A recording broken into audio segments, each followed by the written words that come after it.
ರಾಜ್ಯ ರಾಜಕೀಯದಲ್ಲಿ ಜೋರಾಗ್ತಾ ಇದೆ ಆತ್ಮಹತ್ಯೆಯ ಪಾಲಿಟಿಕ್ಸ್. ಕೊಲೆ ಬೆದರಿಕೆ ಪ್ರಕರಣದಲ್ಲಿ ಖರ್ಗೆ ಆಪ್ತನ ಹೆಸರು ತಳುಕು ಹಾಕಿಕೊಂಡಿರುವ ಹಿನ್ನೆಲೆ ಸಚಿವರ ರಾಜೀನಾಮೆಗೆ ಒತ್ತಾಯಿಸ್ತಾ ಇದ್ದಾರೆ ವಿಪಕ್ಷದ ನಾಯಕರುಗಳು.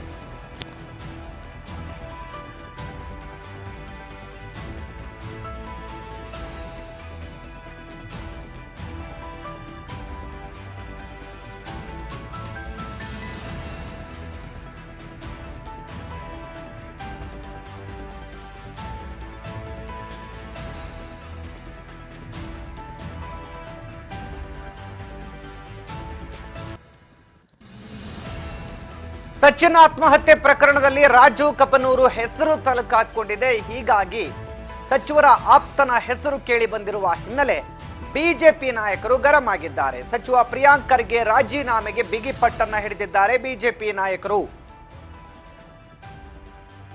ಪ್ರಿಯಾಂಕ್ ಖರ್ಗೆ ರಾಜೀನಾಮೆ ಕೊಡಲೇಬೇಕು ಅಂತ ಹೇಳಿ ಕೆಂಡಾಮಂಡಲವಾಗಿದ್ದಾರೆ ಬಿಜೆಪಿಯ ನಾಯಕರು. ಈ ಬಗ್ಗೆ ಗೋವಿಂದ್ ಕಾರಜೋಳ ಕೂಡ ಪ್ರತಿಕ್ರಿಯೆಯನ್ನು ಕೊಟ್ಟಿದ್ದಾರೆ. ಸಂತೋಷ್ ಆತ್ಮಹತ್ಯೆ ಮಾಡಿಕೊಂಡಾಗ ವಿನಾಕಾರಣ ಆರೋಪ ಮಾಡಿದ್ರಿ.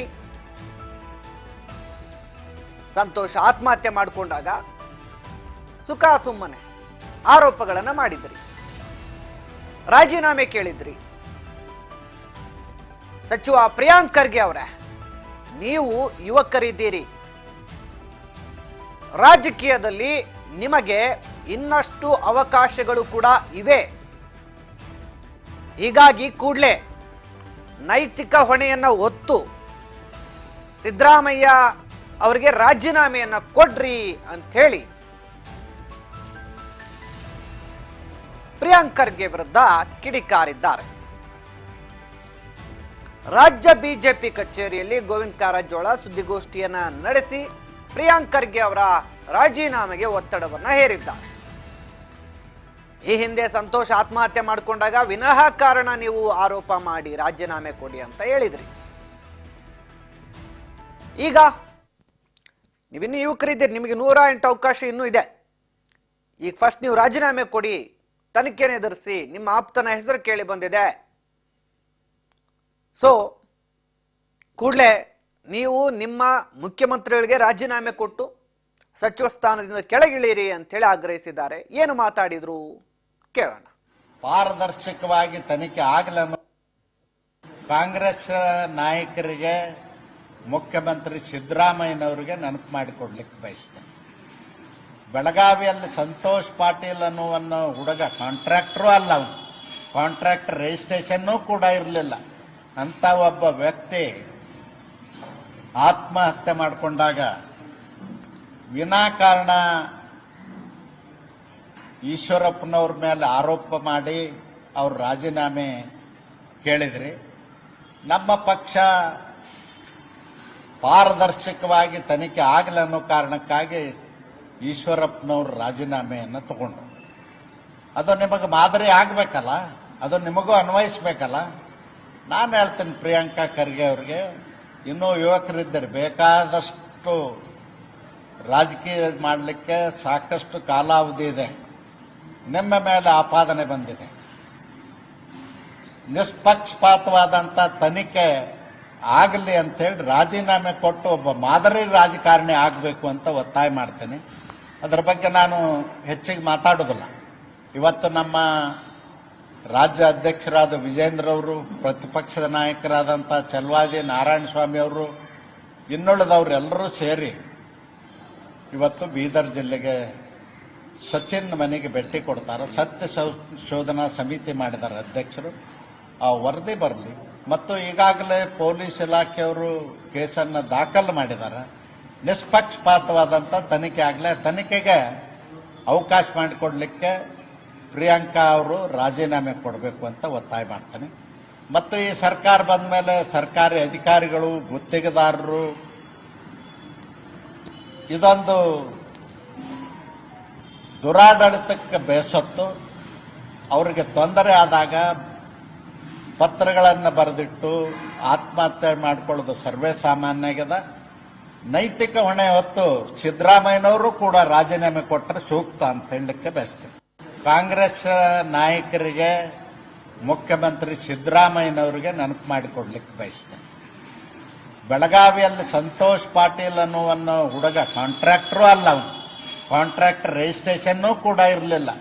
ಅಂತ ಒಬ್ಬ ವ್ಯಕ್ತಿ ಆತ್ಮಹತ್ಯೆ ಮಾಡಿಕೊಂಡಾಗ ವಿನಾಕಾರಣ ಈಶ್ವರಪ್ಪನವ್ರ ಮೇಲೆ ಆರೋಪ ಮಾಡಿ ಅವ್ರ ರಾಜೀನಾಮೆ ಕೇಳಿದ್ರಿ. ನಮ್ಮ ಪಕ್ಷ ಪಾರದರ್ಶಕವಾಗಿ ತನಿಖೆ ಆಗಲಿ ಅನ್ನೋ ಕಾರಣಕ್ಕಾಗಿ ಈಶ್ವರಪ್ಪನವ್ರ ರಾಜೀನಾಮೆಯನ್ನು ತಗೊಂಡ್ರು. ಅದು ನಿಮಗೆ ಮಾದರಿ ಆಗಬೇಕಲ್ಲ, ಅದು ನಿಮಗೂ ಅನ್ವಯಿಸ್ಬೇಕಲ್ಲ. ನಾನು ಹೇಳ್ತೀನಿ ಪ್ರಿಯಾಂಕಾ ಖರ್ಗೆ ಅವ್ರಿಗೆ, ಇನ್ನೂ ಯುವಕರಿದ್ದರೆ ಬೇಕಾದಷ್ಟು ರಾಜಕೀಯ ಮಾಡಲಿಕ್ಕೆ ಸಾಕಷ್ಟು ಕಾಲಾವಧಿ ಇದೆ. ನಿಮ್ಮ ಮೇಲೆ ಆಪಾದನೆ ಬಂದಿದೆ. ನಿಷ್ಪಕ್ಷಪಾತವಾದಂಥ ತನಿಖೆ ಆಗಲಿ ಅಂತೇಳಿ ರಾಜೀನಾಮೆ ಕೊಟ್ಟು ಒಬ್ಬ ಮಾದರಿ ರಾಜಕಾರಣಿ ಆಗಬೇಕು ಅಂತ ಒತ್ತಾಯ ಮಾಡ್ತೇನೆ.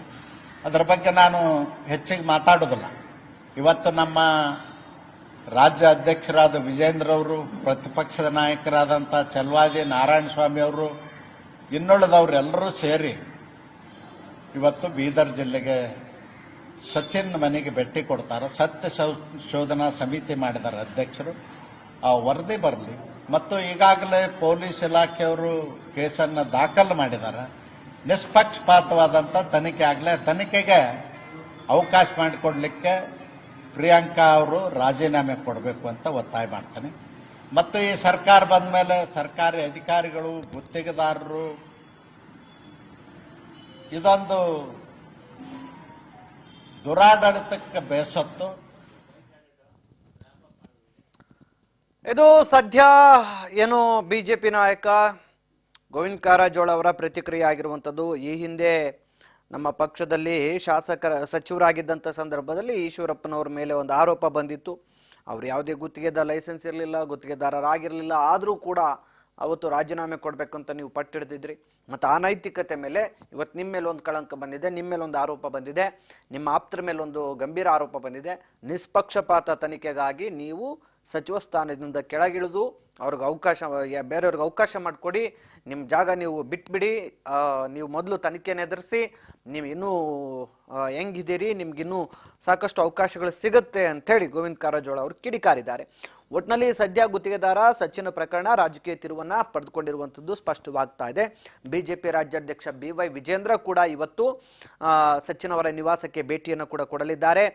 ಸೊ ಪರಿಷತ್ತು ವಿಪಕ್ಷ ನಾಯಕ ಸೇರಿದಂತೆ ಆ ಭಾಗದ ಬೀದರ್ ಭಾಗದ ಬಿಜೆಪಿ ಶಾಸಕರುಗಳು ಕೂಡ ಆ ಸಂದರ್ಭದಲ್ಲಿ ವಿಜೇಂದ್ರ ಜೊತೆ ಸಾಥನ್ನು ಕೊಡಲಿದ್ದಾರೆ ಅನ್ನುವಂಥ ಮಾಹಿತಿ ಇದೆ. ಮತ್ತಷ್ಟು ಸುದ್ದಿ ಕೊಡ್ತೀವಿ ಚಿಕ್ಕದೊಂದು ವಿರಾಮದ ಬಳಿಕ.